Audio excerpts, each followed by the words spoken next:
So we're gonna report out of closed session at 7:40.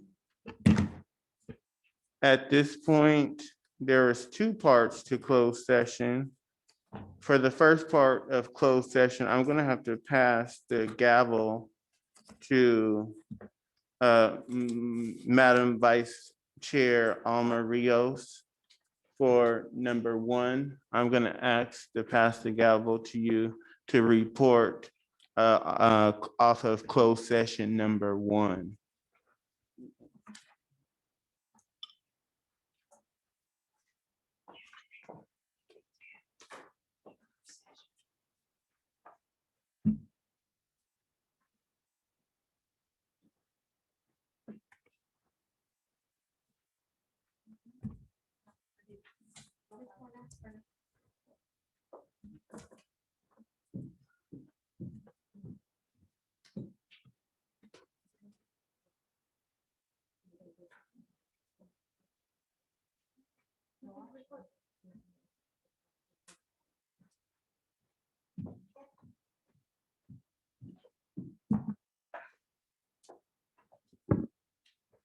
It was nothing to report for number one.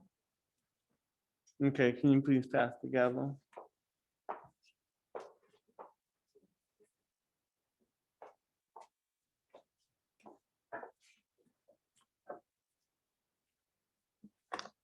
So that was no report out of closed session number one.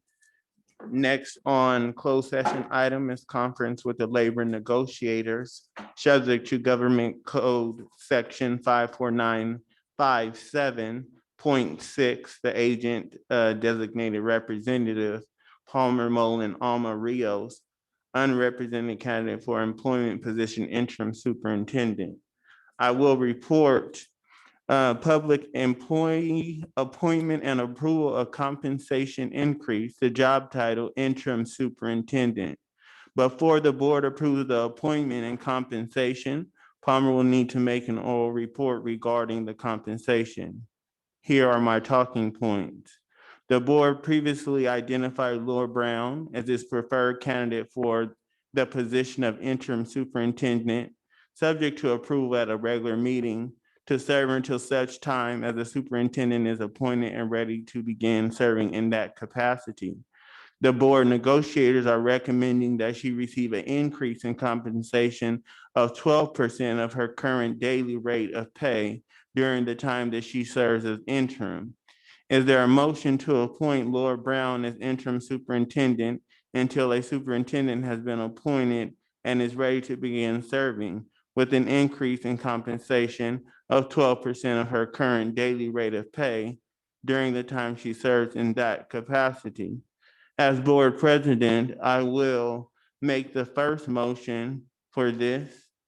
Do I have a second motion? Second. I have a second by Virginia Lawson. All in favor, Alma Rios, Aye. Virginia Lawson, Aye. Palmer Mullen, aye. Virginia Cornell. Victoria Cornell. Oh, sorry, Victoria Cornell. Jose Tapia. Aye. That's aye, that's a 5-0. And that is going to complete the second session of closed session. So actually, the time to report out of closed session is going to be 7:44. With that, we will go back to the recognition D section, empowering employee award for Fairfax School District. And I will defer to Ms. Laura Brown for this. All right, good evening, everyone. Thanks for being here. Each month, we honor an employee with the Empowering Employee Award. This is a staff appreciation week, and I really just wanted to, as I reflected back over the last year and looked at all the hard work that has been done by this district. We got students back on campus back in October. We have students coming 5 days a week on an AM PM schedule, and we've moved mountains. I see, we make sure the classrooms are clean, transportation is running, teachers are working extra long hours, and it has taken an entire village to get this community back in school, and I couldn't be prouder. With that being said, I wanted to honor all school sites and departments with empowering employees this month. So I'm going to call up some departments to receive their plaque. All right, we'll start. Can I get a representative from Fairfax Junior High?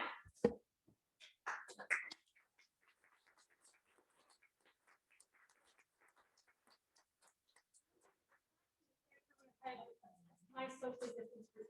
Oh, sorry, that's not a social distance. Shirley Lane.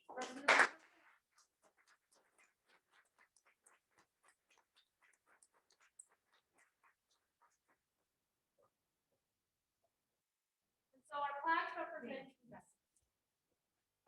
We have lots of site-based employees. I want to know that they're all recognized as part of our school sites as well. Virginia Avenue School.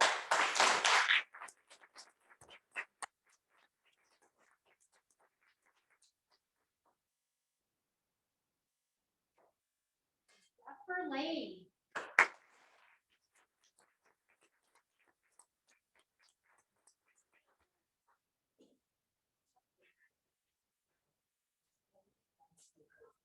The district office staff.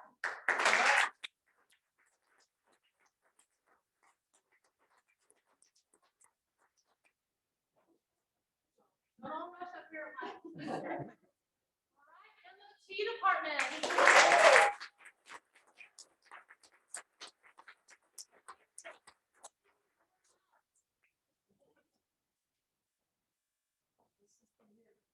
Technology department.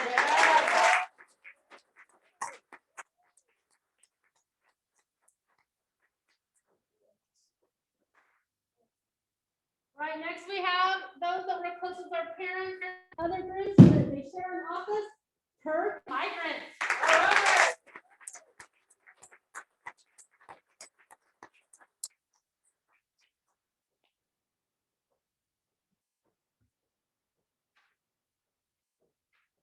Nutrition department.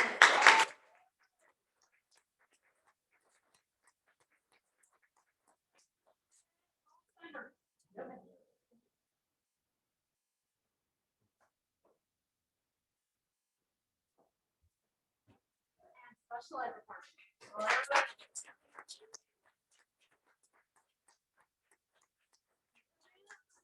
All departments, and thank you so much for this amazing year. Well done.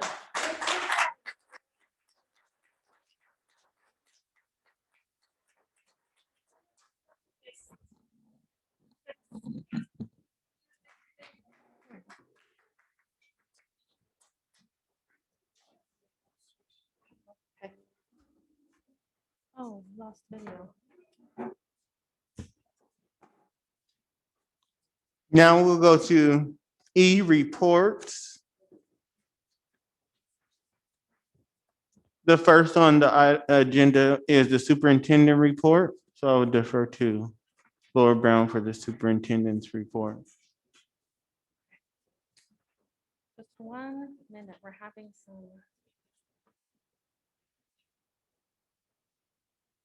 There we go.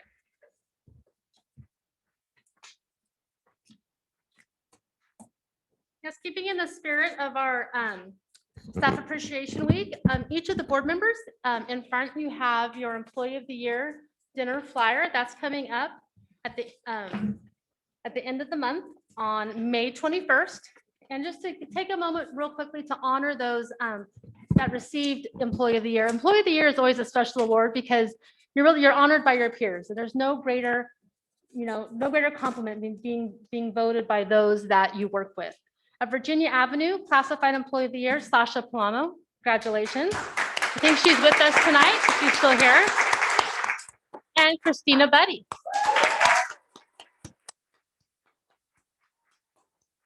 Shirley Lane, Elementary, Classified Employee of the Year, Ava Sanders. Certificated, Renee Johnson. Zephyr Lane, Classified Employee of the Year, Estella Alvarez.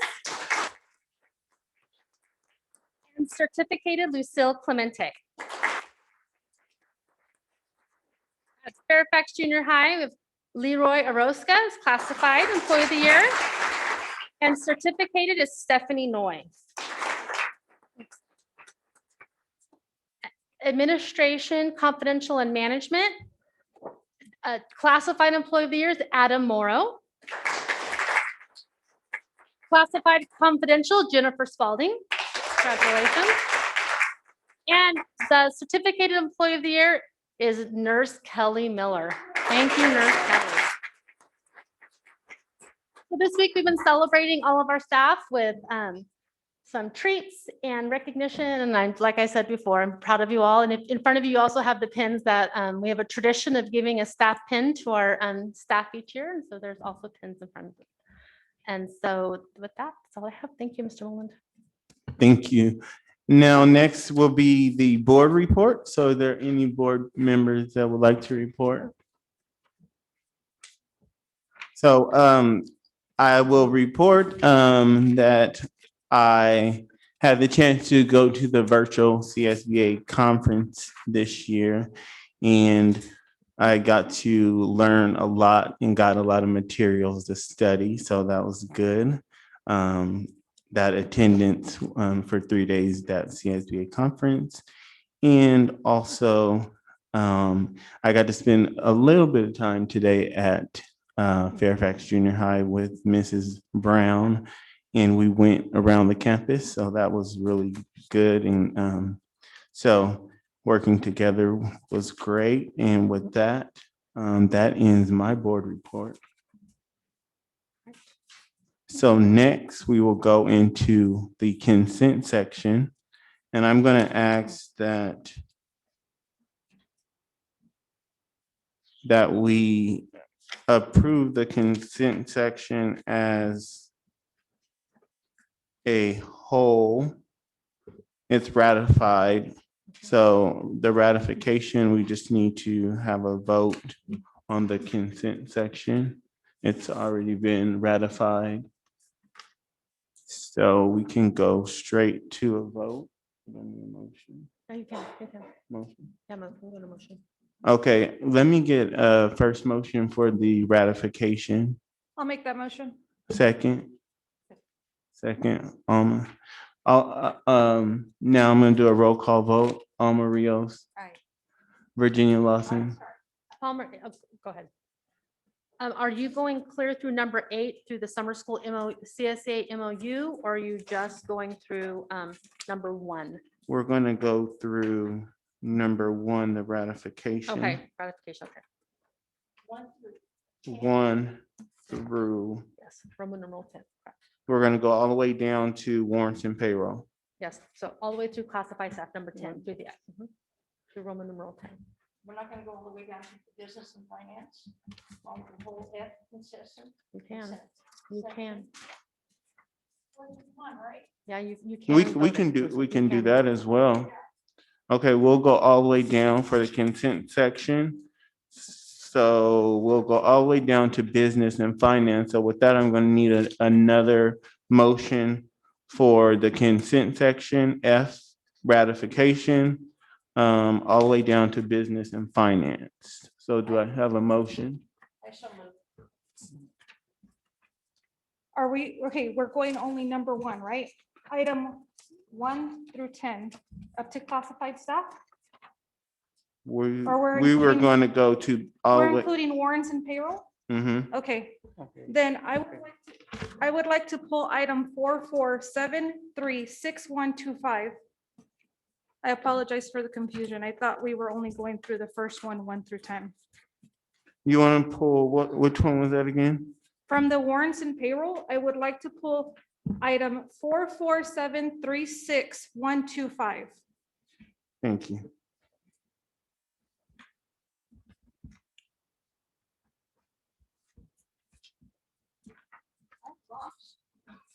Okay, so Which one are we pulling out? on number 2 at warrants and pay. District agreements? No, number 2 from warrants and Not payroll. Roman Oh, numerals. for warrants, you're on the Mhm. next page. Because I believe, can you please clarify, are you trying to go all the way down? So We're- you're trying to have a vote on all of consent section, right? Right. Complete consent Yeah. section Right. F, right? Exactly. Minus the warrant that you want to pull out. Exactly, Oh, yes. got it, got it, thank you. Because it's already been ratified. Just number. 1 through 10 has been Correct, ratified. correct. But I'm gonna do the whole section. If I have a motion, did I get a motion from you? What is the word? I will make that motion, Okay, second, anybody? Oh. amend my motion. Do I have a second? I'll second on just item or consent section F 1 through 10 with the removal of item 44736.125. So we have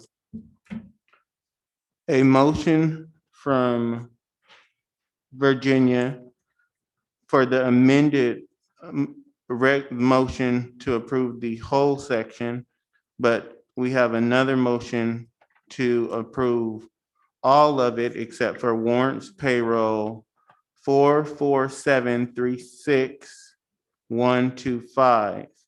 So there was a first motion by I Virginia. went up to amend my motion to include pulling the warrant. Right, Yes. and a second, right? And so now all in favor, Alma Rios, It's all of them except the one warrant, the whole consent section. It's warrant number 44761.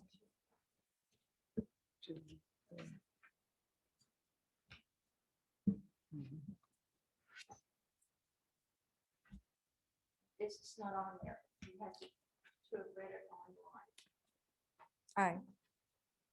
Aye. okay, Alma Rios, aye. Virginia Lawson, aye. Homer Mullen, abstention. Victoria Cornell Aye. and Jose Tapia. Aye. That would be 4 ayes and 1 abstention. With that, we will move to business and finance.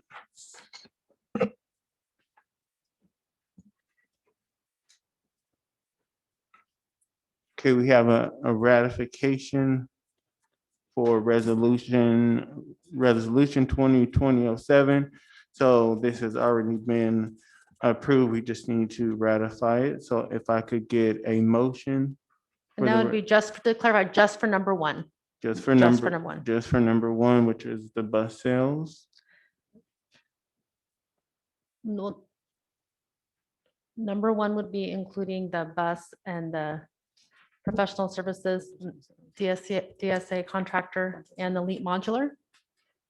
That would be all of So them. we have the number 1, the bus, the professional services, Orders Melby Architect for the modulars, Uh-huh. and the contract DSA Inspector Services. And we have the lease for the elite modular. Those are all the ones that are on the ratification. Those are all in the ratification, under ratification. I'll make that first motion. Second, she had a second, she had her hand up, Alma Rios. All in favor, Alma Rios. Virginia Lawson, aye. Palmer Mullen, aye. Victoria Cornell Aye. and Jose Tapia. Aye. Okay, that's a 5-0. So that will move us to number 2. Number 2 would be consideration of resolution N 2021-10, authorizing the sale of approximately 1.5 acres of land, a portion of APN number 173-090-08 to East Niles Community Service District for a well site for the purchase of 117,000, which is a voting item. It is recommended that the board approve resolution 2021-10 as presented, APN number 173-090-08. So is there any questions regarding this recommendation? Okay, if there's no questions, I would ask for a motion to approve. I'll make that motion to approve. Okay, there's first motion. Victoria Cornell, Second. second Virginia Lawson. Roll call vote, Alma Rios. Nay. Nay. Okay, that's a nay. This resolution requires, Oh. just for board's information, can we go over that? Or do you wanna- okay. Okay, I will, this consideration for this portion requires a unanimous consent. So this requires a 5-0 vote. So I'll defer to Laura Brown for this. This is, this has been at the last few board meetings, talking about the piece of property behind Shirley Lane Elementary School to sell to the East Niles Community Service District. It is appraised right now for $117,000. Back in January, when it was first appraised, it was right around $96,500. We are pretty confident when it goes back to get reassessed, that it will maintain its value. And so it is recommended that we sell that piece of property. But the resolution does require that it is a unanimous vote and that all members that are elected to the board vote on the resolution. So is So there- can I answer any questions or about it? We've been going through this for a long time. Okay, so with that, I'd like to ask, have all the board members talk to the superintendent before this meeting to ask questions? I have. we have, it's a voting item, so we need to vote on it. This is not a discussion item. So I'm gonna have to take a roll call vote. So roll call, Alma Rios, Aye. aye. Virginia Lawson, Aye. Palmer Mullen, aye. Victoria Cornell, Aye. and Jose Tapia. Aye. Okay, that is 5-0, that's unanimous. Number 3 is opening of request for proposal for legal services. This is a voting item. Do I have a motion for the opening for No, but I have a proposal question. for legal I services? have a question. When does our contract with school legals end? I'll defer. Sure. The contract with schools legal ends June 30th of 2022. And So we would, next year? yes, we'd have to give notice of withdrawal by December 31st of, Okay, so 2022, next year. Okay, so let me ask this to the board. Instead of requesting, or instead of a request for proposal for additional legal services, this item should be a release of F3. is what it No, should be. we're going out for RFP. We haven't went out for RFP But why are in we 4 seeking- years. Why are we? So so that's what this is. This is a RFP, which we Effective haven't went out. Effective when? We're gonna vote on that. So Again, effective when? as on the agenda, the RFP would go in, would open as of tomorrow, and it would be open for a month.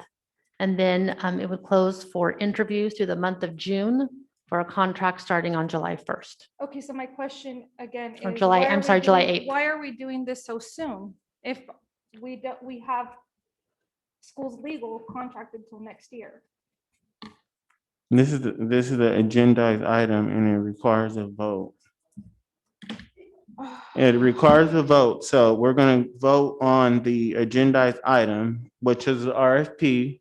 Do I have a motion for the But, opening? Mr. Mullen, it can also be pulled by you if you, It's on the agenda. We haven't went for a Mr. Mullen, you can also pull. RFP for almost 4 years, so if we desire. Okay, If can we I have the ask why? desire not to go with anybody and keep who we have, that's fine. but we do have it on the agenda, so I'm gonna ask that we do act on it. So I'm gonna make a motion to act on this item. Do I have a second motion? Do I have a second motion to act on this item? This is to go out for the RFP. I made a first motion. Is there a second? Okay, there's no second motion on Rios. Now it will be a roll call vote. Alma Rios. Aye. Virginia Lawson. No. Palmer Mullen, aye. Victoria Cornell. Absolutely not. Jose Tapia. You guys are okay spending money, taking money away No. from our children, but this is okay. No, we're No, no, not no, taking we any don't do- money. No, That yes, was, we have. he said Jose Tapia, that was a No. no. So that's a 2-3 that does not pass. So next on the agenda is presentation by a search consultant. Kern County Superintendent of Schools is here, will do a presentation.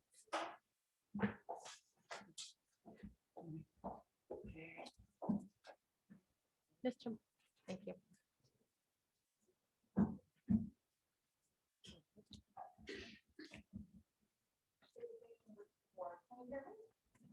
A little bit. Closer. I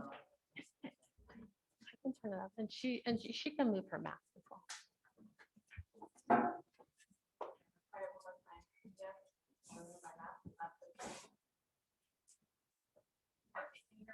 Yes. All right. Good evening. It is a pleasure to be here with you tonight to provide some information to all of you with regards to superintendent search services provided by the Kern County Superintendent Schools Office. My name is Tony Smith. I'm the Assistant Superintendent of Human Resources and Staff Development for the Kern County Superintendent Schools. And also with me tonight is Sheree Payne. She is the Director of Human Resources at our office as well. Together, Sheree and I do conduct search services for the position of superintendent at Kern County districts. Over the last 10 years, we have conducted approximately 30 superintendent searches. I think something that's very important for all of you to know is that each of those superintendent searches have been a little unique and a little different because all of our 47 districts in Kern County have directors. So you as a board will direct how we conduct this search for the board should you choose to have a. I'm sorry, I'm getting some comments that they can't hear you from the chat. I know, I'm not sure. I think it needs to be elevated. I can. You know what, maybe. Am I too tall? Testing. Okay. Is this better? Wow. So sorry. Thank you. I couldn't even hear myself. Okay, I'm just going to recap what I just said. Sorry for those that could not hear me. My name is Tony Smith. I'm the Assistant Superintendent of Human Resources and Staff Development at the Kern County Superintendent of Schools Office. And also here tonight is Sheree Payne. She's the Director of Human Resources, also at the Kern County Superintendent of Schools. Sheree and I conduct superintendent searches for districts in Kern County. And over the last 10 years, we've conducted approximately 30 searches. And each of those searches are a little unique because it is at the direction of the board that we conduct your search. And each board has a little bit of a different focus or priority depending upon several factors. So we will be taking our direction from you. The purpose for the presentation tonight is just to cover some of the aspects of the search services that we do provide to you. Something that's very important to note is that we are here to provide HR expertise and to facilitate the process for the board, but at no point in the process are we part of the decision-making. That is up to the board to do that. But we are here to facilitate the process and help you through it. And with the goal of being to bring you the most qualified candidates that we can. So with that, Sheree is going to pass out some information to each of you and we'll go through that briefly.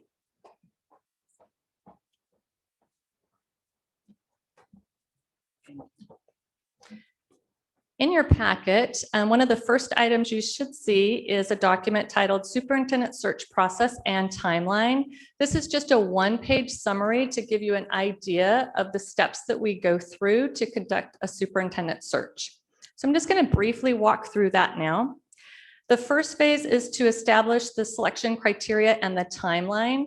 Should the board elect to retain our services tonight, we would recommend that we start this process today because given the fact that we're in the month of May, typically we conduct these searches earlier in the year. Oftentimes, applicants will be under contract as of July. So starting the search now is in your best interest. So again, if you do elect to retain our services, we would like to walk through some of these items with you tonight. In establishing the search criteria, we're going to be looking at the minimum criteria for this, for your next superintendent, a salary range, or at least a minimum. We recommend that we have that for the job announcement. And then the timeline. How long will we post this position? How long will we recruit for it and advertise for it? Also, we'll be setting the date for the interviews that the board will conduct. Next, we take care of all the advertising and the recruitment. One of the most important elements that we will take care of on your behalf is to collect all of the application materials and to communicate with all of your applicants. That's very important because applicants at this level, there is an expectation of confidentiality. Most times they're employed elsewhere. And so we are the ones having that communication with them through this process. It's also our responsibility to do reference checking and screening the application materials before we bring those to you. So that is part of what we will do in managing the paper process. When we do have all of the application materials, we will bring that to the board, and we have a process in which the board will have an opportunity to look through all of the qualified candidates' applications. And again, the goal being to select your most qualified candidates to bring back for an interview. In the interview stage, that is where we will help you develop interview questions and structure the interview so that each candidate is being asked all of the pertinent questions to get the information that you need to make the best decision. At this phase of the process, some districts choose to have stakeholder involvement. That is something that we could certainly talk through different options for that if you choose to do that.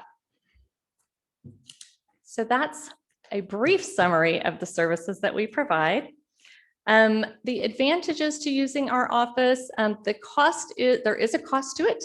It is $5,000. It's a flat fee, and that does include all of the advertisement that is done as well.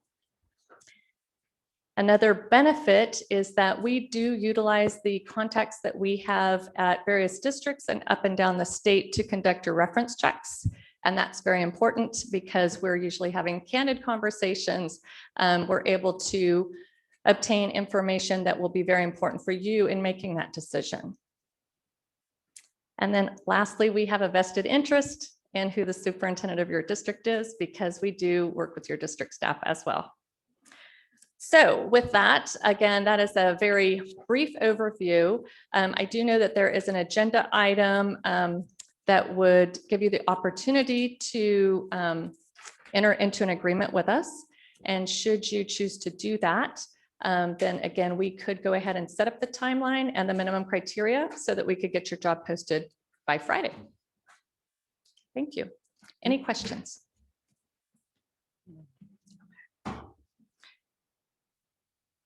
So, Ms. Brown, I don't know if you want to move to the next item on the agenda. If they want to enter into the agreement, then we can go ahead and get some of those steps taken care of. Are you ready? Okay, so we'll move to the next item, which is the discussion and possible action to approve contract with Search Consultant, Kern County Superintendent of Schools. So this is a voting item. Do I have a motion? First motion. Okay, I'll second motion. We're gonna do a roll call vote. Alma Rios, Aye. Virginia Lawson, No. Palmer Mullen, aye. Victoria Cornell. That's a no for me. This is to hire the search consultant. To hire them for the superintendent position, to help us search for the superintendent position.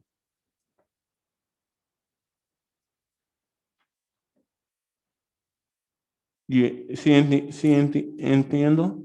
Yeah, let me see. Uh,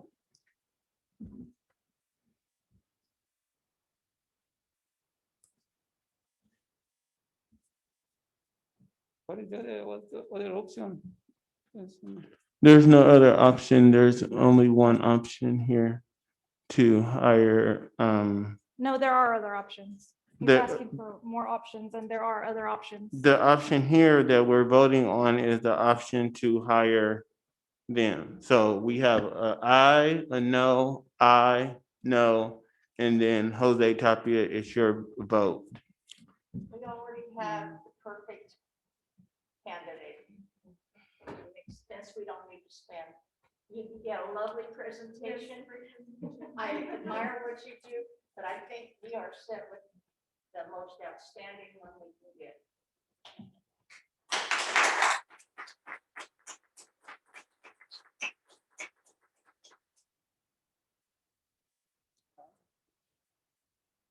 I need a vote.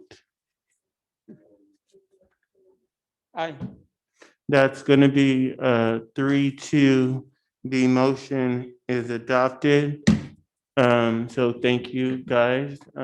We'll move into the discussion. Wendy, please let the minutes reflect that we will be approving that contract out of $5,000, since we don't have it on there. Thank you.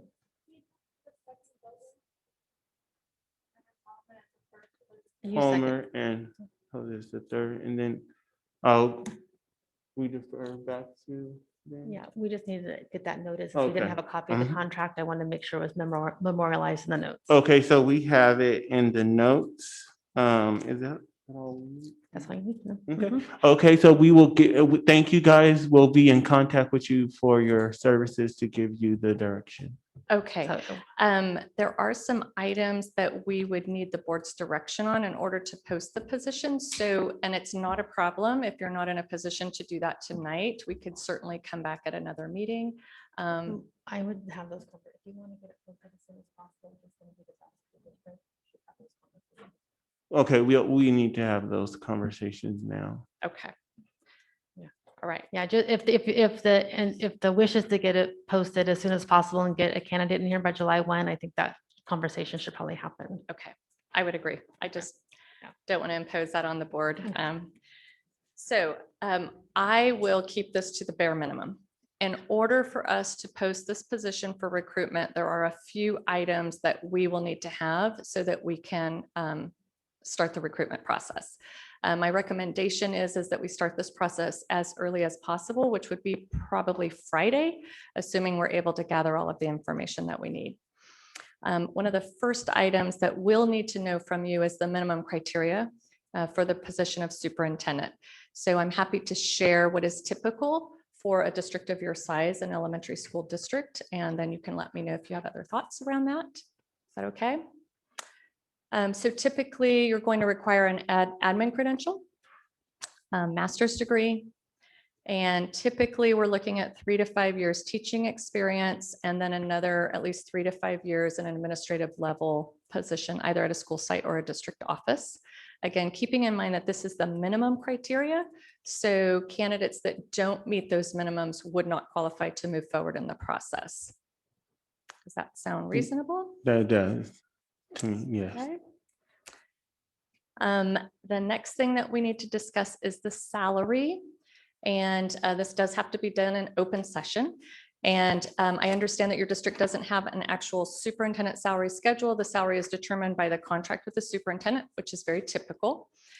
So what we recommend is that you establish either your minimum salary that you are willing to offer candidates so that they know that if they have additional experience, that is something that they could negotiate with the board for, or if you have a salary range that you're comfortable with. So in order to determine that minimum salary, we do have some information for you that Cherie can share. I do have to advise you that this information that is gathered is of actual current superintendent salaries with comparable districts in Kern County. So we do ask that you keep the document confidential.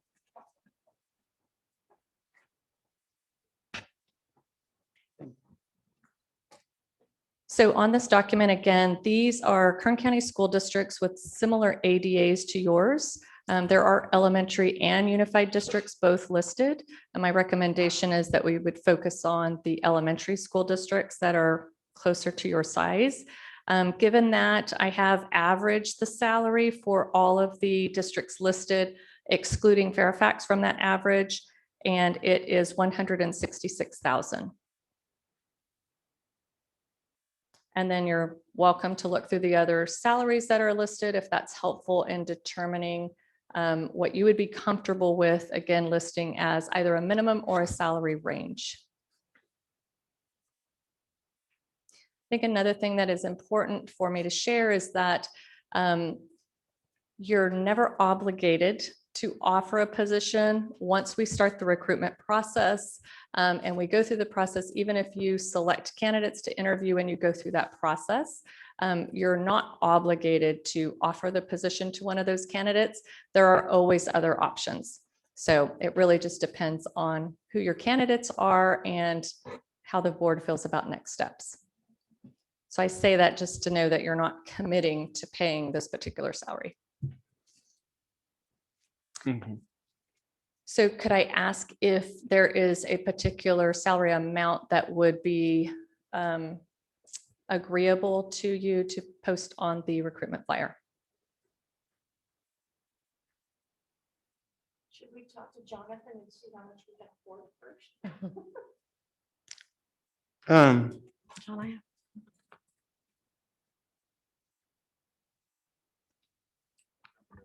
Here, I have this document that we worked on if you want to.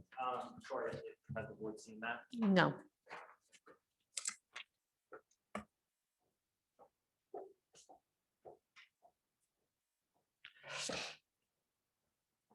All right, so I prepared a document that includes Mr. Coleman's at a time of retirement, his annual salary, and that's a salary that we've included in our budget and all of our multi-year projections, and done so in a way that is sustainable over the 5 years that I did project out. And that salary that I used was $177,000 and $177,446, correct. So that's the salary that I used that is sustainable to our budget, that I would use as a top end limit. That'd be my recommendation.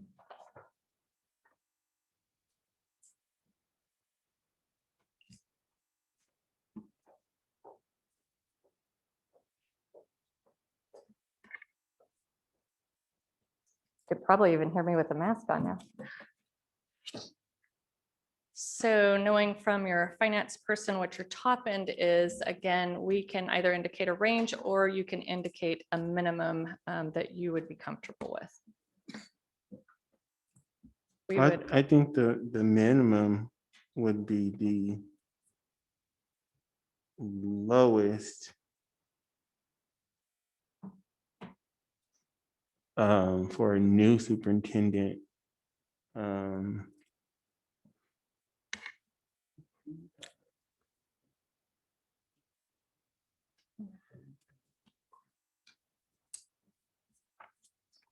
I only have the one that I gave you earlier. The minimum with the qualifications that you stated, I would say 120,000. What? That with the minimum, 120,000?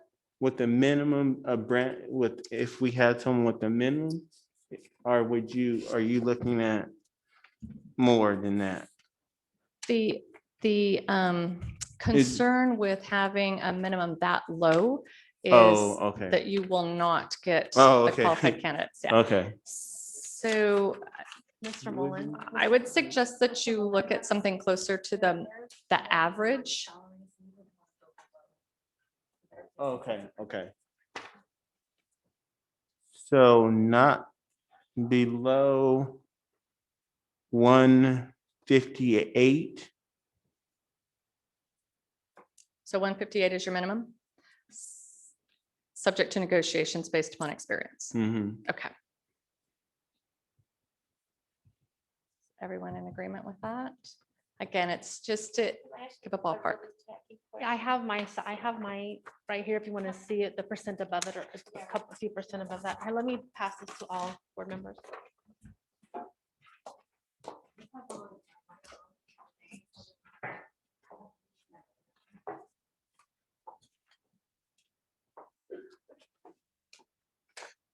Mr. Tapia, that would be the assistant superintendent's current salary on the second line He has it. for your information.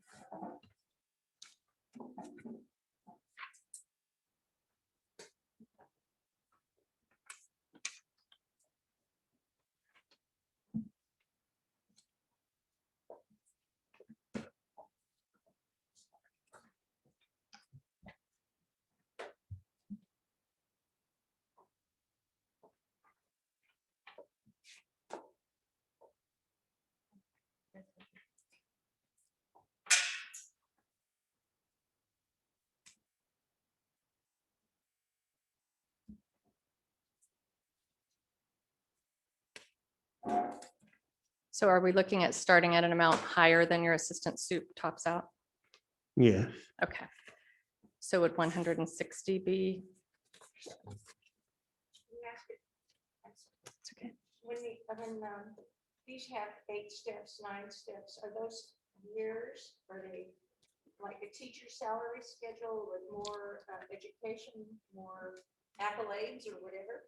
Are you looking at the salary schedule for the So district? I just picked this arm and they've got 8 steps. Usually has 9 steps. Okay. Fairfax has no steps. I see what you're saying. Yes, some of the districts do have established salary schedules. So the superintendent is brought in based upon their experience. And then it's typically how it's written in the contract, but sometimes they do move a step each year. For years. For years, yes. But it really is dependent upon the district's contract, their employment contract with their superintendent. What we see a lot of times is there is a dollar amount, and then the superintendent does speak with the board about any salary increases moving forward. That's probably more typical. Yeah.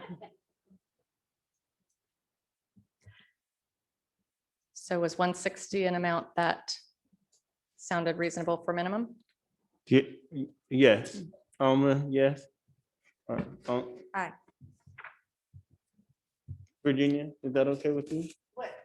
With 160 starting and then pending negotiation for a new superintendent? Can you hear me? Wait a minute, no, I'm not understanding. 160 as a starting pending negotiation. Oh, 160? Pending. Hang on, I may want it bigger.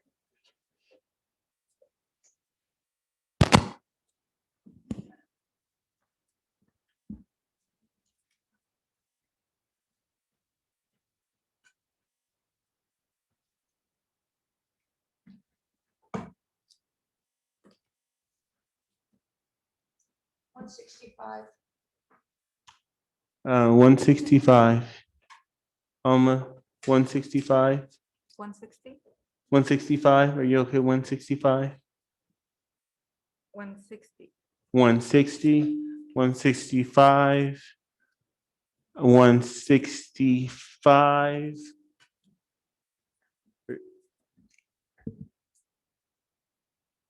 My vote's a no, and I'm not giving any number. Jose. Your so what do you want? 160, 165. Your 160. 160. So with that, we have 160, 165, 160, no vote, and you say 160. 160. So you want, So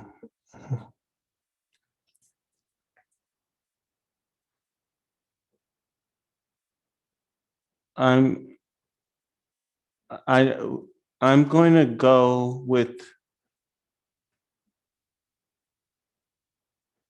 I'm going to go with the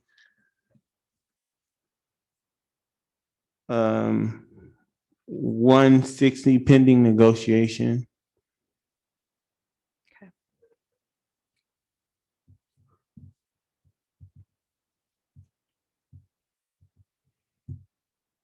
Okay, and then the last piece of information that I need from you tonight, and then we will be able to move forward with what we need to do. And that is establishing a timeline. So again, we're in May, and that is typically not when we start superintendent searches. So my recommendation would be that we fast track it so that you do get as many qualified candidates as you can, but so that hopefully you would have a contract to ratify at your July regular meeting. We can't ratify superintendent contracts or employment contracts at a special meeting.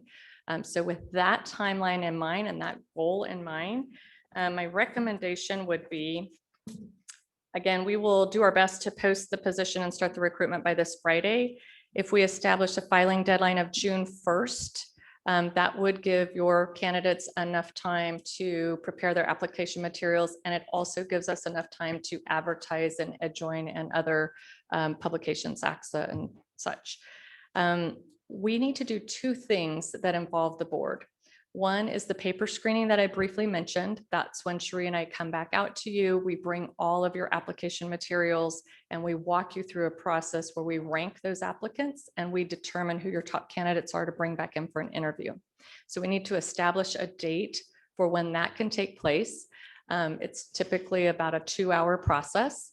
And we recommend that you don't do it during a regular board meeting because sometimes it can go longer than 2 hours.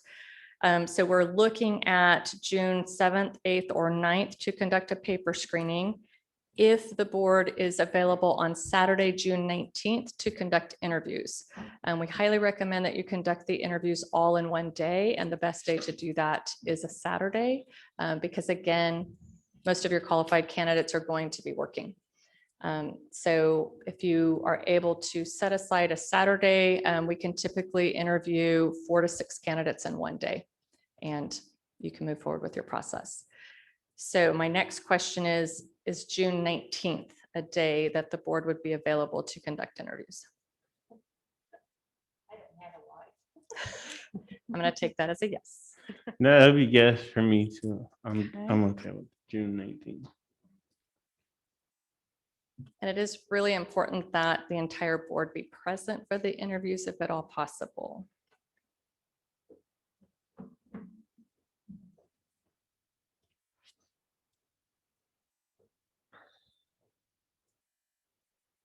And that's a yes for June 19th. So we have 3, June 19th, Yeah, huh?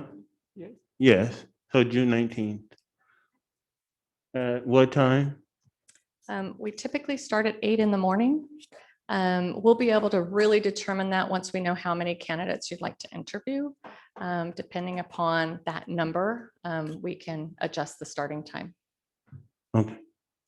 As far as the paper screening, I can definitely work with Ms. Brown on a date that would work for the board. That's typically, like I said, a special meeting, and it's usually a 2-hour evening. So if you'd prefer that I do that, I can conclude.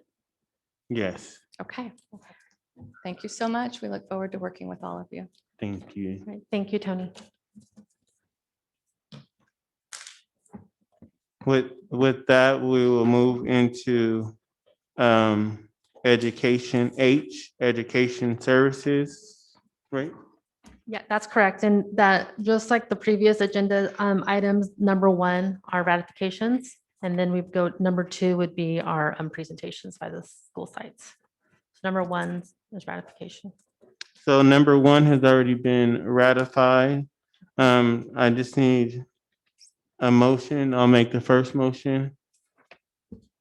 Second? Second, roll call vote, Alma Rios. Aye. Virginia Lawson. Where are we? We're on a ratification of the, On educational services? Okay. yeah, And it would be for 1 and 2, it'd be the classroom technology and the iPads, just to be clear. all of them. Can just to be you, clear. for 1 and 2, but can you speak to 2? Sure. On 2, we purchased 2,100 iPads. We have a lot of our iPads were running on the old operating system, and it was time to upgrade those into newer generations so that they could handle the higher level iOS systems. Our old iPads will be sold to a vendor where we can, John, you want to talk about how we're going to recycle our excess? Testing, okay. That process hasn't been completely finalized yet, but that's the way that our district is looking to go. So all of our old iPads will look to be recycled and then sold to a third-party vendor, as Mrs. Brown Right. mentioned. But again, those details aren't finalized, but that they will be brought to the board before anything is done in terms of those. So our new iPads we're getting at a cost of, They were $294 per iPad. We were on a piggyback bid with Glendale Unified School District. okay, thank you. So we're getting iPads for $294. It's really good. Yes, it was. So with that, we're gonna vote on 1 and 2. And I had a aye. Virginia Lawson, aye. Palmer Mullen, aye. Victoria Cornell, Aye. and then Jose Tapia. Aye. Aye, that's a 5-0.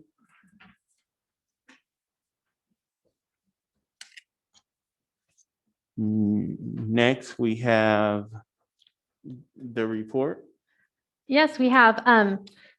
A couple board meetings ago, we had 2 of our school sites present their single school plans. Fairfax Junior High and Zephyr Lane presented a couple meetings ago. So tonight, we're going to have Shirley Lane and Virginia Avenue present their single school plans, and then we'll recommend to adopt all 4 school sites plans. Shirley Lane, Mr. Mack?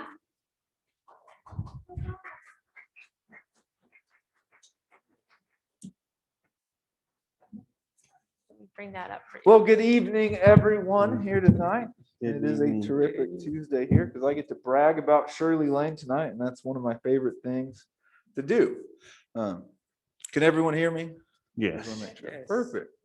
Well, again, thank you tonight for giving me the opportunity to speak tonight on our single plan of student achievement at Shirley Lane. Again, I absolutely love being the principal at Shirley Lane. Were you able to? I'm trying to get there. I'm not sure what's happening here.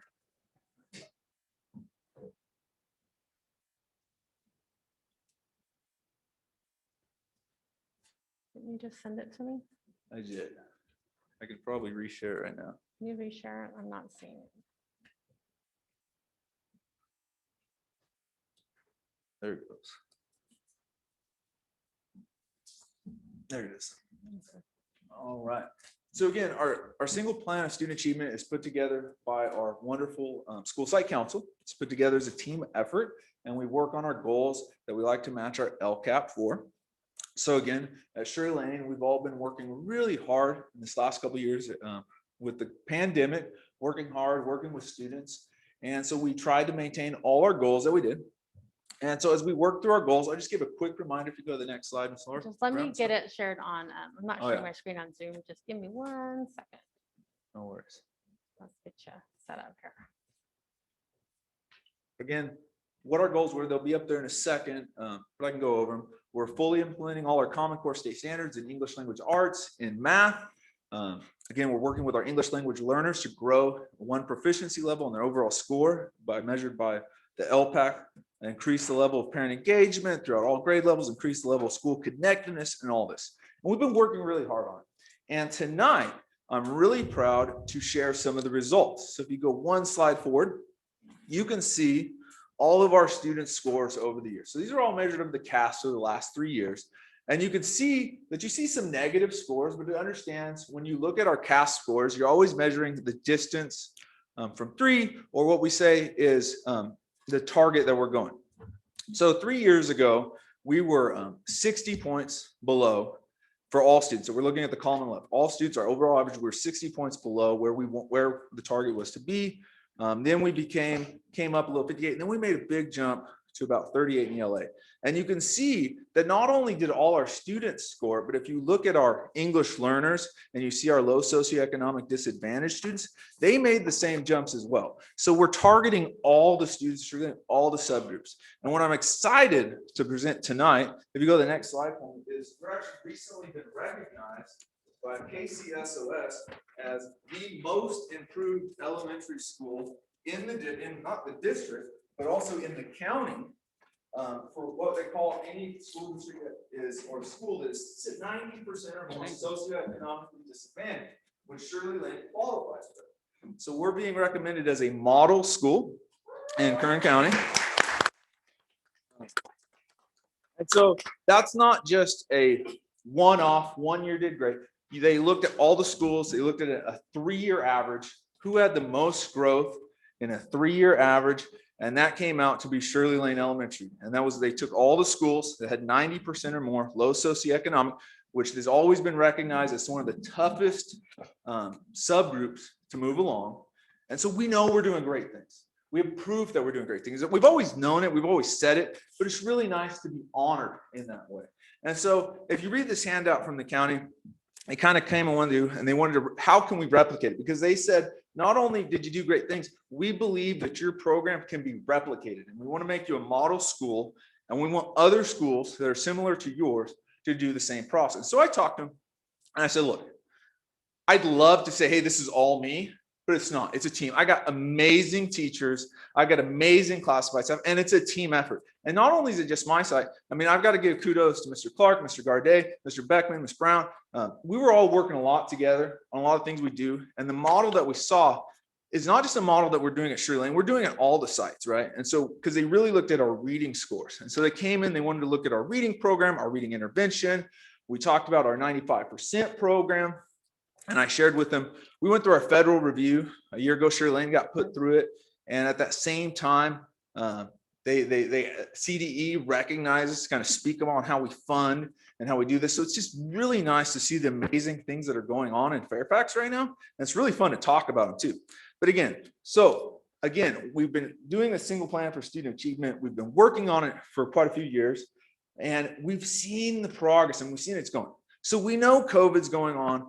We know that there's going to be learning loss. We know that. I can tell you when we look at our recent STAR reading scores, I know that we have not made the progress we need to. And that's an issue that's not just with us, it's with a lot of schools. We know if you look at the state of California, right, there's 60,000 kindergartners that were not registered this year, right? So we know there were 60,000 kindergartners out there in the state of California that didn't get an education this year. And we know we're going to get many of them in the future, and we're going to have to work with them. But what the great thing about that is we know we can do it. When I look at our scores of where they are, they're not as bad as what they used to be. Right? So we know that we have the keys, we have the leadership, we have the teachers, we have the staff that can bring us up. And that's what's exciting. That's what gets me motivated. COVID-19 got a lot of people down. It got me down. But what's exciting now is as we're starting to open things up, we know that we can do amazing things. We know that we have the tools in place and we need to keep them going. So I'm really excited. And so to kind of go on a little bit more about Shirley Lane, talk about those programs that we're doing. I've got to give a lot of kudos to all the different things on. We got Lexia that students are using. We got Spelling City. We got Acadience, which is our testing that we use for reading intervention. It used to be called DIBBLES.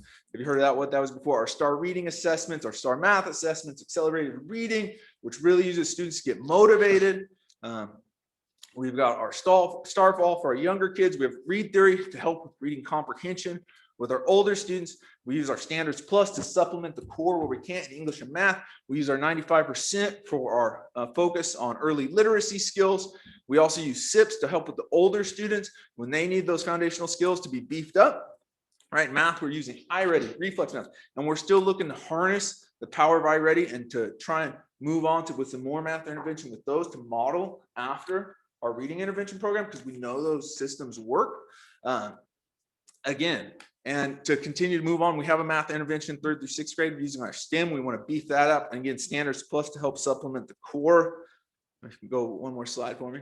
And again, the things that I like to put on there is we still have our daily level phonics instructions for all students. We've kept that up whether we're on Zoom or not. We still are using our AMP program which is our reading intervention program on our early literacy schools. We're still utilizing that, whether you see students outside, right, to do the intervention with tables out there so we get that one-on-one instruction, or inside when we can. We're still making sure that we maintain, we know it works, we don't want to lose it. What you don't see is we still have those small groups on Zooms where our reading aides are meeting with students daily on Zoom for our distance learners. You can go one more time.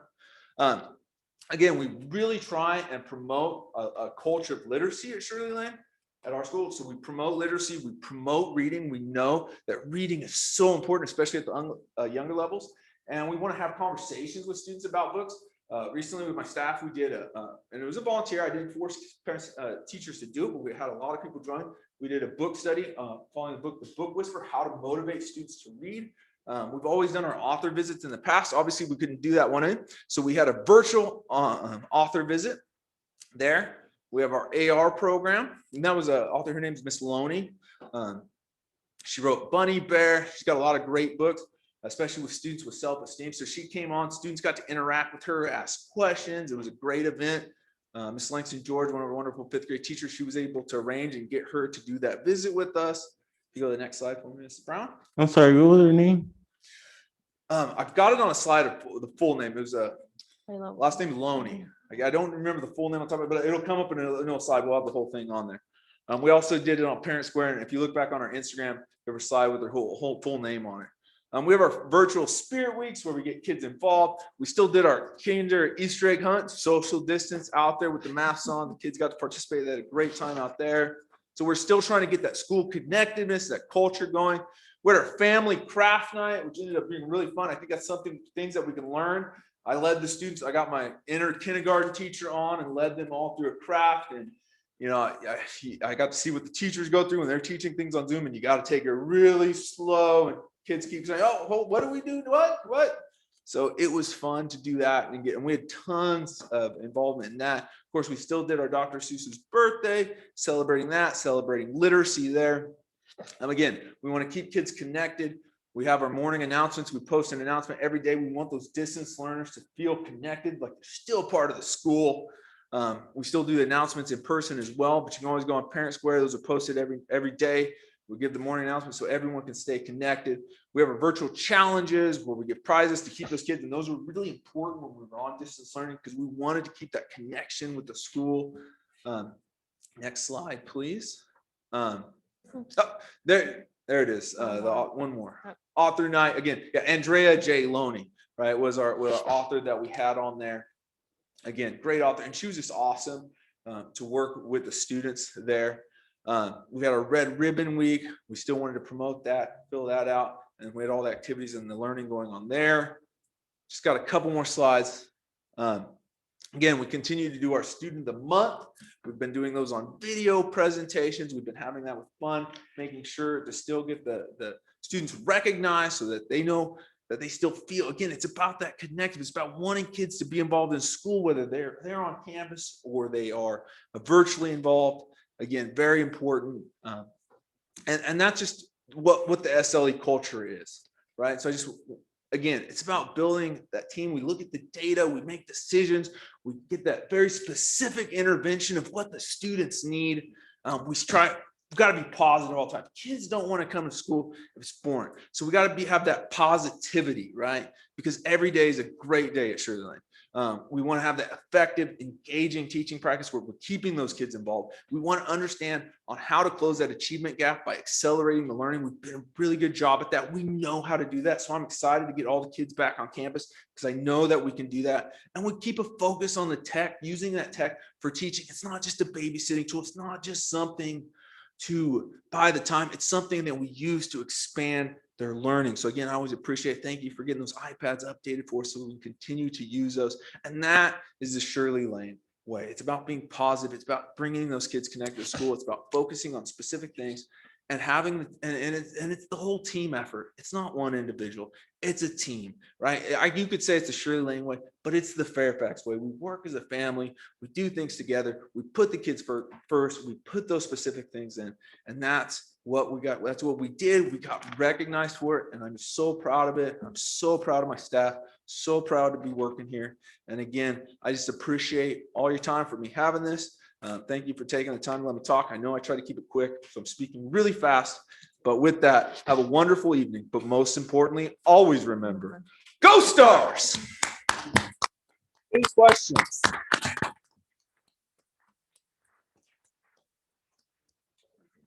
No questions, but thank you. Great presentation and thank you Fairfax. Thank you, Mr. Mack. Thank you, everybody this is amazing. Great. You guys should all be proud of yourselves. Go Stars. That's right. Good job.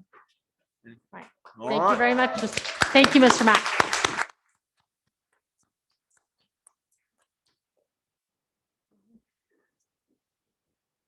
Next, we have Virginia Avenue. Yes. Presentation.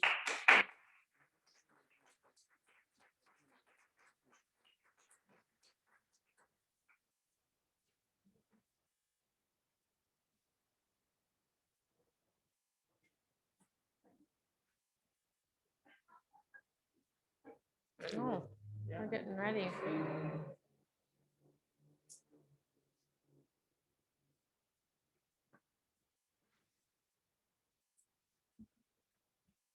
I promise I'm not being extra. I just couldn't see.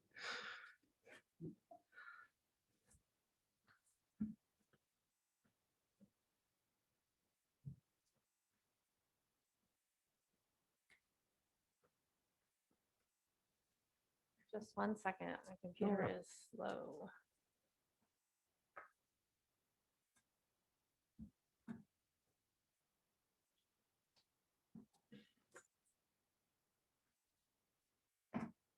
Let me get it, my screen shared and you'll be set.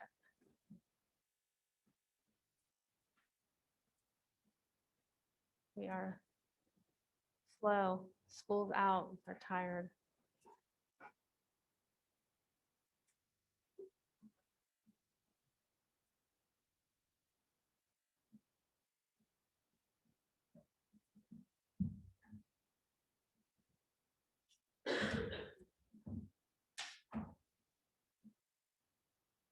Okay, you are set.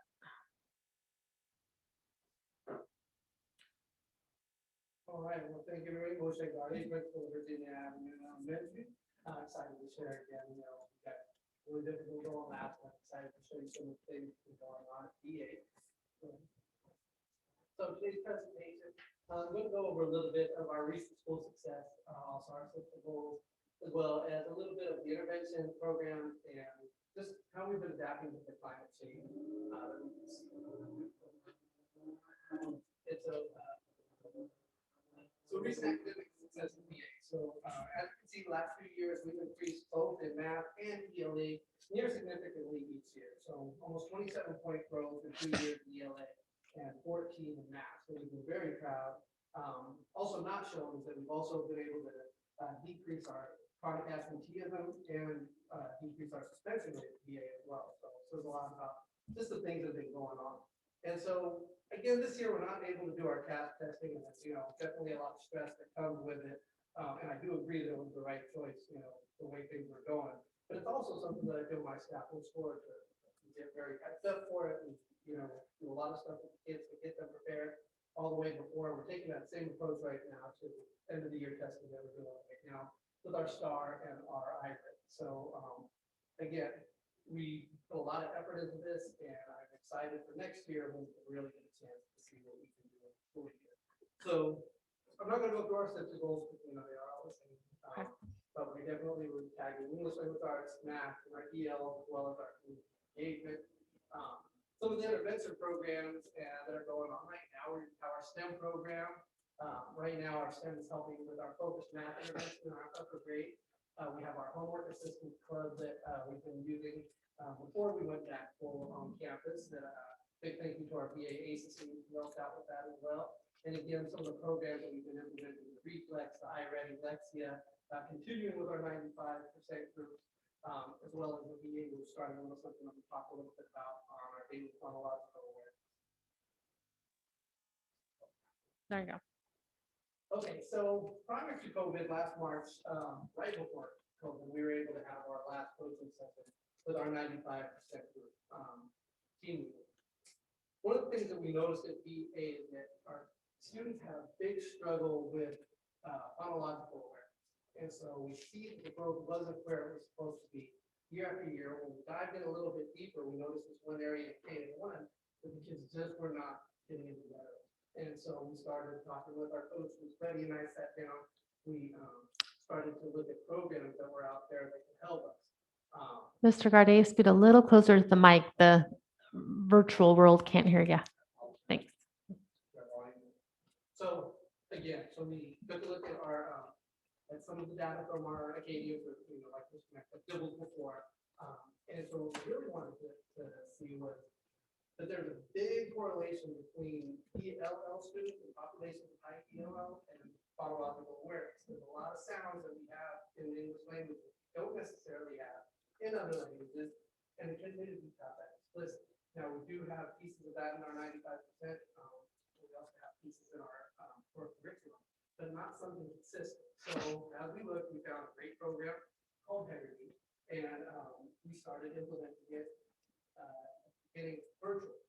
So as we started, again, probably not my K2 teacher's favorite person, which I did during the pandemic, but they were on board with me. And when we were able to get back on campus, it's huge for us. We were able to do it every single day. And so now we're doing 10 to 15 minutes of daily phonological awareness. And what we're really excited about is for making that change next year. We have a full year to see how it helps our EL. Again, being at 50% EL students and as a population, every classroom is going to be close to half in every single classroom. So it really is something that we are excited about. And my teachers have had a very strong support of what we've been doing. They've gotten into it and really started to like it. Now the kids are really into it and they're looking forward to it every day. It's quick and painless implementation. So in our 4th through 6th grade with our upper grade level, we've obviously seen a need for a little bit of assistance in math. Again, we definitely had some growth the last few years in the area of math. It's nowhere where we want to be. So during the pandemic, my son, Mrs. Huff, along with a few of the ACES leads, did this targeted math intervention with our students where they're pulling them out daily. We focus on multiplication, division, until the very end when we started this.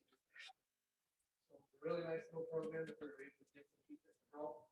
And again, with the limited hours and kids online, it's very difficult for teachers to be able to invest in themselves in the classroom. So these kids got the help that they need throughout the year. And so this is about how we finish that. So the big thing for us right now is adapting to a new climate. Obviously, everything changes. New mandates, new procedures, new protocols, and our state is just trying to figure out a new way to get everybody involved, keep everything somewhat the same, and following all of that. So even up to recess, just in general, we try to do things that are fun for the kids, but still hands-free, keep them at their 6 feet, and let them feel like school is school and go with joy coming out. We also got to remember that throughout, every grade level, we have some things that are unique or special about those grade levels that we probably all remember.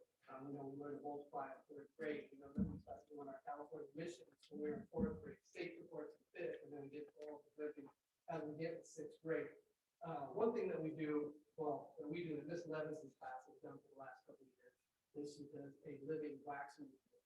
And it's very Black History Month. And on the usual year, we fill the VA cafeteria up. Every kid has an icon or figure that they've studied on. And we have every classroom come through and, press the big button and the student gives an oral presentation on their figure. And, the best part about it is that throughout February, we're learning about this people, kids are able to connect with they learn in class as they walk in. Now, unfortunately, we couldn't do that this year, but Ms. Levinson and her FPL students did an amazing job putting together a video, and we were able to broadcast it to all the classroom. I did not bring a clip of it because it's like 30 minutes long. My editing skills aren't very good, but I know that we shared that with you guys before, and it's just really something that I wanted to highlight. A lot of hard work. In 4th grade, like I said, we do California missions. So there was a time where we are using popsicle sticks, glue, paint, and all that kind of good stuff, and everybody's getting together and sharing.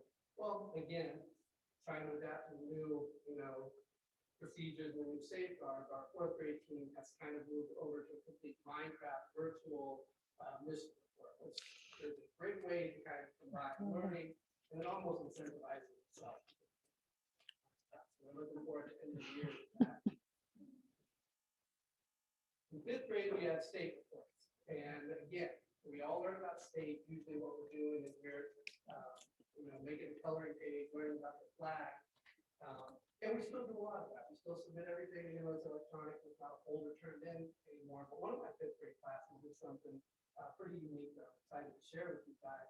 They decided that each kid could up their state report, did a commercial to make their state a little bit inviting to them.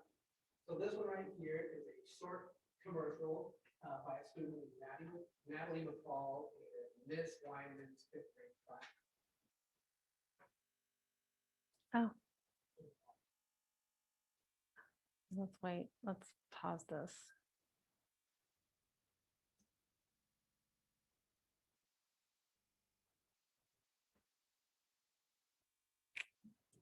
I don't know why.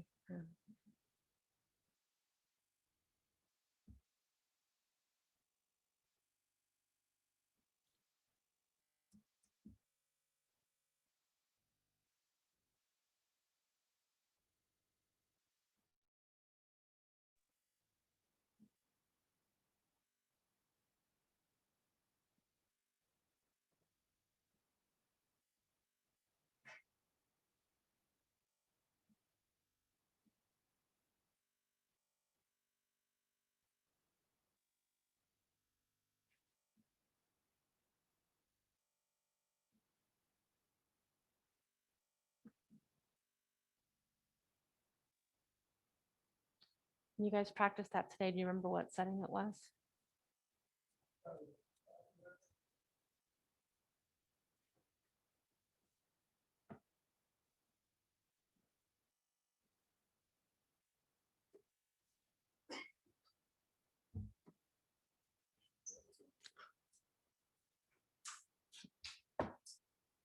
Up there.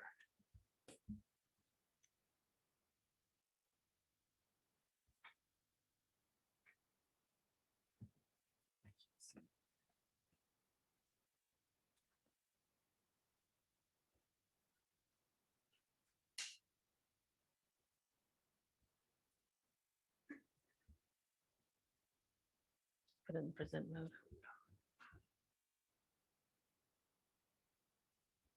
View.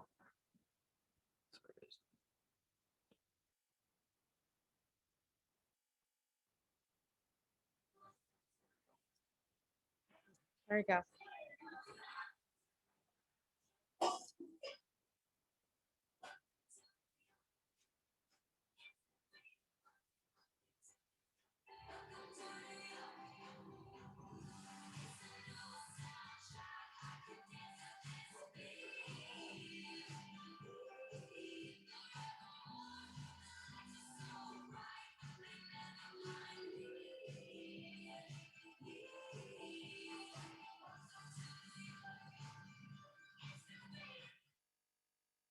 So again, that's a fifth grader. So they can really super creative. It's been really cool to see how people do this.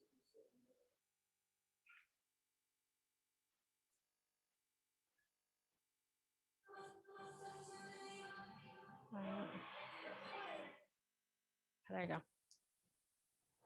All right, so again, even on our site, everything that we're trying to do, student engagements, any way we can get our kids feeling like there's a little bit of normalization to their day. So we've been doing weekly attendance raffles and incentives. We're continuing with our first Fridays in the middle of our ABC countdown at the end of the year.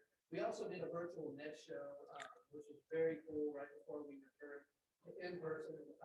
The net show actually went back and they wanted to use clips for their own promos because there's just so much fun focusing on positivity, on never giving up, self-confidence, and kids really enjoyed it. I think we ended up with about 480 kids that showed up to that too. So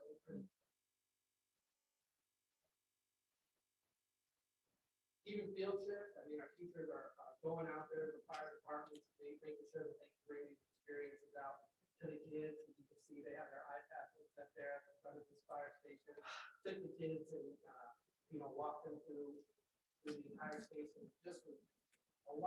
to the kids, and they're so excited just to see that fire truck and drive along. Really cool to see that. We're still able to put that at first grade. Cinco de Mayo, for VA, since I've been there, we've been going with the squad meet. I think we've been bringing the 20 dancers to VA every year. Every year, the best part about it is that we have more and more of our own students who start to participate, and we get to see their classmates in person and carry them on. And again, unfortunately, we can't do that tomorrow, but they did send us videos that we're going to share with everybody. We have a Cinco de Mayo coloring contest in the middle of our ABC countdown to dress up day, so it's still a lot of fun.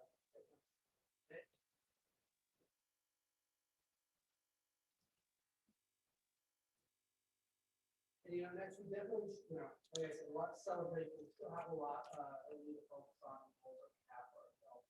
First and foremost is obviously preparing for the learning loss that we are going to have this year. Our biggest rule against that is having an accurate data. We're in the midst of our testing right now. We're encouraging the kiddos to do their best so that we can prepare and come into the plan as we start the year.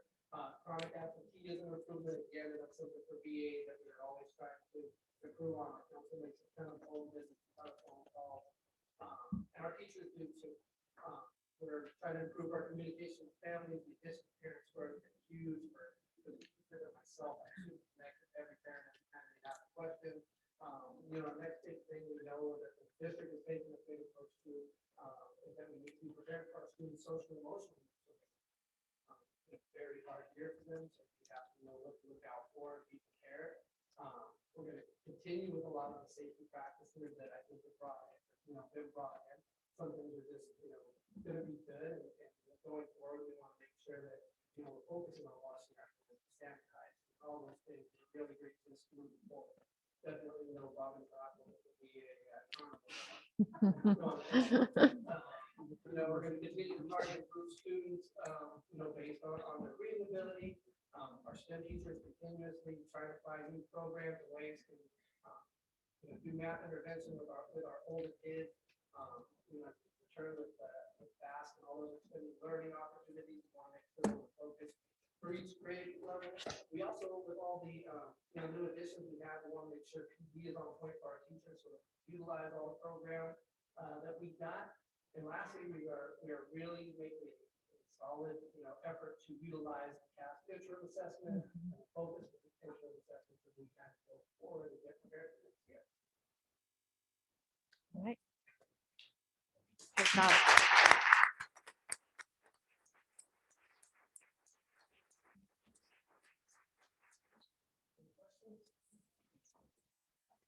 No questions. And again, thank you. Thank you for all you guys. I mean, everything you all do. It's great. Thank you. That was our final school site to present, and I just want to commend all 4 school sites and the amazing measures that they've taken to connect with kids on this unique school year that we've had. Congratulations to all of you. So with that, it's recommended that we approve the single school plans for all school sites. Okay, so with that, can I get a motion to approve the single plan for student achievement? I'll make that motion. Second. I have a first by Second. Victoria Cornell, second Alma Rios. We do need to do a roll call vote. So Alma Rios. Aye. Virginia Lawson, Palmer Mullen, aye. Victoria Cornell, Aye. Jose Tapia. Aye. With that, that's a 5-0. That's approved. Next on our agenda, we have the Expanded Learning Opportunities Grant Plan. It is recommended that the board approve the Expanded Learning Opportunities Grant Plan as presented. I will defer to Laura Brown so she can speak to you guys a little bit about that. Good evening. I know it's starting to be a late night. We just have a few things left on the agenda. The Expanded Learning Opportunities Grant really identifies some of our funds that will be targeting expanded learning opportunities for students. We have chosen to really focus that on summer school program. So I'm also going to take this opportunity to share about our summer school program. We're going to have summer sessions in June and July. Our June session will run from June 7th to July 2nd. And session 2 will run from July 6th to July 30th. What is really unique about this summer is it's going to look different and feel different than summer school in the past. We are truly having a focus on language arts and math. You've heard a trend as our schools presented tonight that we need to really focus on those two areas. We know that there's learning loss. We're ready to tackle it. We're ready to address it. We've been looking at our data and we've really been identifying where those students, where we need to target and what areas we want, standards we want to focus on. We've have committee teams across all grade levels working together to identify the areas that we need to focus on. And they're narrowing down that list and they're providing us those target areas. They're also identifying additional resources that may be needed so we can make sure that our students have everything they need this summer. We gave parents an option. We want kids back on campus. So we are running an on-campus summer school. Parents have the choice of students coming to school between 8 and 11:30, or they can stay with the teacher from 8 to 2. And then beyond 2 o'clock, if families are working or they so choose, there's opportunities for students to stay on campus till 4 with activity leaders or until 6. So we will have students on campus from 8 to 6, June and July. Again, we are really focusing on language arts and math. Doesn't mean that we're not going to have fun. We are planning, enrichment activities and going to be doing some things like that in the afternoon. But in the morning, we truly are going to focus on language arts and math. And so to look at our numbers, we have a lot of students signed up. So in June, we have 553 students signed up for June session. And in July, we have 367. We're running a full site in June. They'll be at Zephyr Lane Elementary. We have 553 students and 104 staff members. So it is just like a regular school year. We have a full campus of staff and students, and I'm excited to have this many students back on campus ready to learn. It's going to be a great summer. So part of this goes with this grant. The expanded learning expenditure grant has very focused areas that we need to target. And after looking at our data and listening to our principals and really knowing where we need to focus, we have the summer, you're looking at the extended instructional learning time. It'll be summer school, June and July. And then also in that area of extended instructional learning time, we'll have after school learning opportunities throughout the year next year. So throughout the school year next year, we'll be bringing back those after school learning opportunities. The next area that we'll focus on is accelerating progress to close learning gaps through the implementation, expansion, or enhancement of learning supports. As you looked at our score sign of 2 of our sites, which is similar to our other 2 sites, we know we need to focus on math.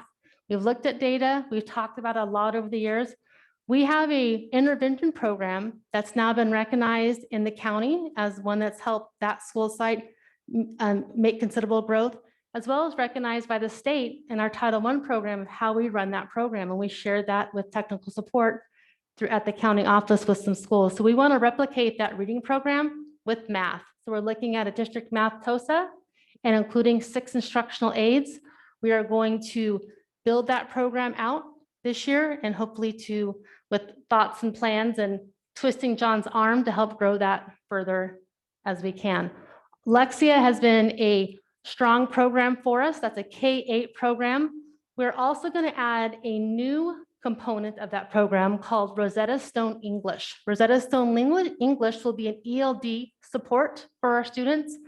And we are able, with these funds, to get a 5-year licensing, which means we'll have those programs for 5 years at an incredibly discounted rate. So it's very beneficial for us to do a 5-year program and also bring on a new program to support language for our ELD students, but that program will also support language and vocabulary development for all students. We're also going to integrate student supports to address other barriers to learning. It was a common thread. We know there has been some trauma to our students. We are going to see as SEL support, social emotional learning support for our students needs to be increased. So we're going to have 4 school psychologist interns this year. In the past, we've had 2. For next school year, we will have 4. So we're increasing by 2. Training for staff is always important. And so under this grant plan, we'll train for school staff on strategies to engage students and families in addressing students' social, emotional health and academic needs. The entire staff was given the opportunity to participate in trauma-informed training. There were 2 modules. And so, and right now MOT is working overtime, teachers are working overtime. So with that training, we had to be inventive. And so we offered some stipends to participate in that training outside of the workday so that we all could have all of our staff trained on trauma-informed training to support their students. So the total funds to implement these strategies are $2,136,478. And this plan, and the plan in its entirety is the next attachment. I just pulled out the parts that we're using so that you could see that. And we have to have it submitted and the board approved plan by June 1st. And so that's where we're at.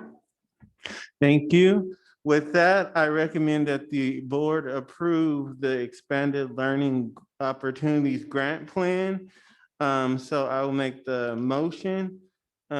Second, Alma, roll call vote, Alma Rios, Virginia Lawson, Palmer Mullen, I, Victoria Cornell, Aye. Jose Tapia. Aye.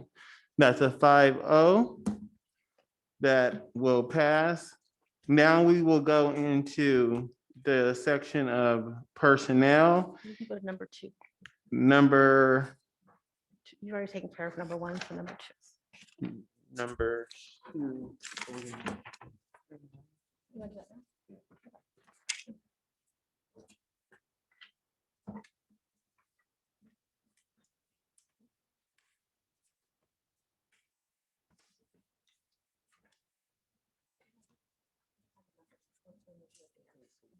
Okay, we'll do it at the end.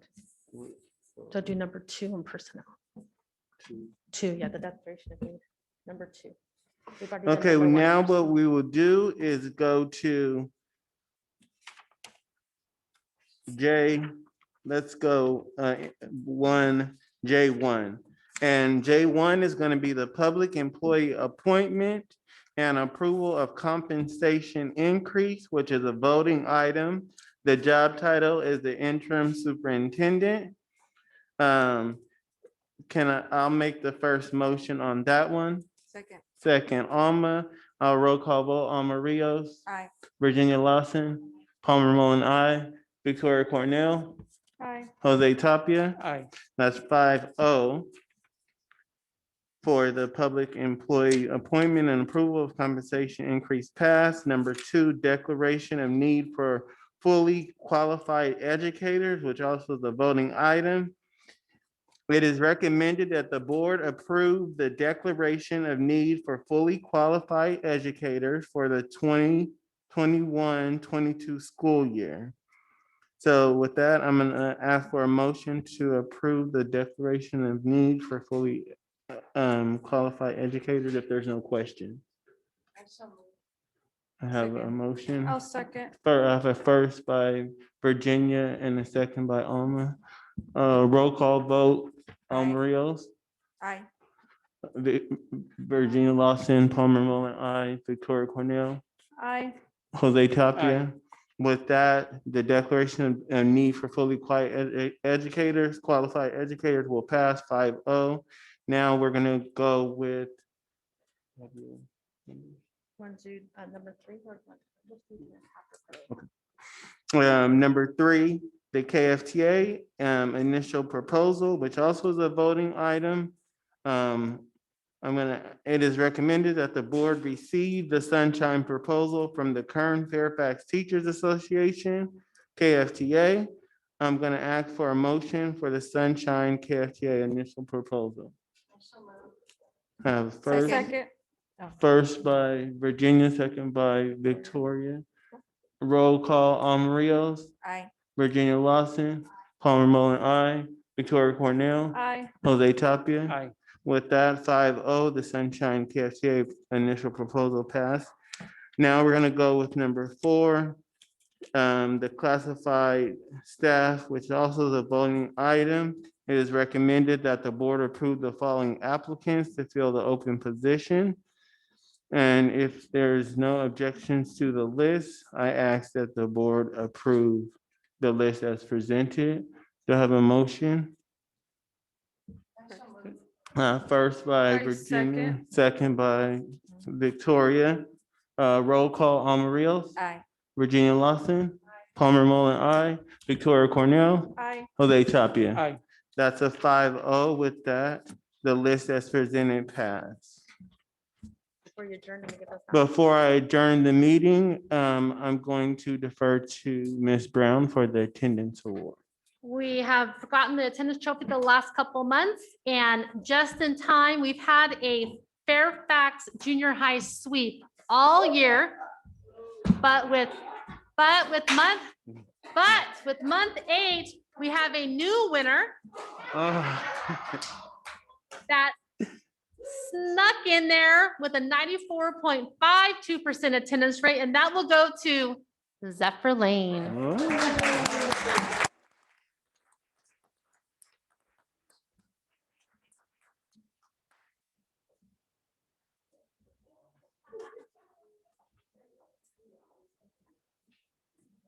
Okay, if there's no other business, I will ask for a motion to adjourn. First. Okay, I have a first motion there by Alma. Second by Virginia. Roll call vote, Alma Rios. Aye. Virginia Lawson. Palmer Mullen, I. Victoria Cornell. And Jose Tapia. Aye. Okay, with that, that's a 5-0. The meeting is adjourned at a record 9:22.